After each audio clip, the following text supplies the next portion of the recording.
It had come to the end of the school year, and 16-year-old Emily had woken exhausted from all the excitement from Thursday, the day before, which was the last day of school.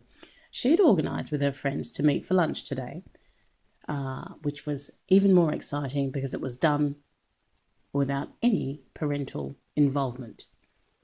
It was around 9:30 a.m. Her mother, Sarah, said, "Listen, I've got to go and run a couple of errands, so please get yourself ready and I will be back in an hour." So Emily sort of lazed around in the bed for a little while and eventually got up and headed towards the bathroom.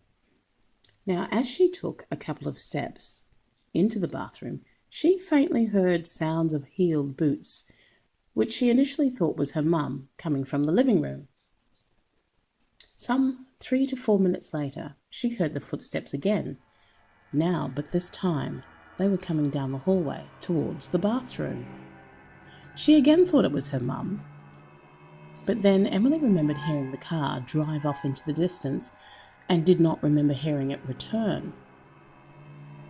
So she began to listen intently and heard the floorboards creaking under the weight of every step the boots were making, which eventually stopped right outside the bathroom. By this time, Emily had turned off the shower so she could hear clearly, and she called out. "Mom, is that you?"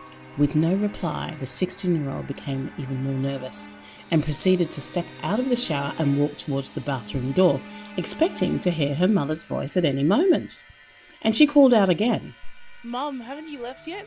Are you still in the Now, house?" with no reply and deafening silence, Emily began to panic and thought that she had to open the door once and for all to see who was out there.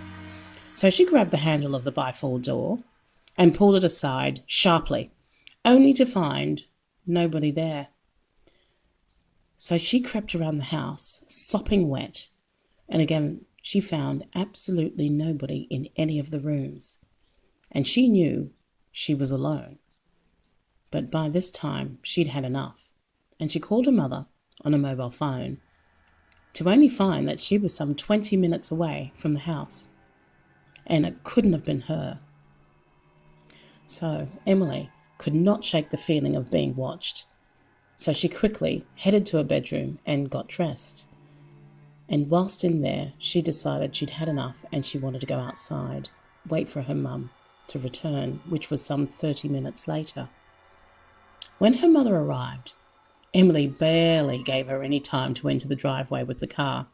She opened the door and jumped into the seat and told her mother what was going on in the house.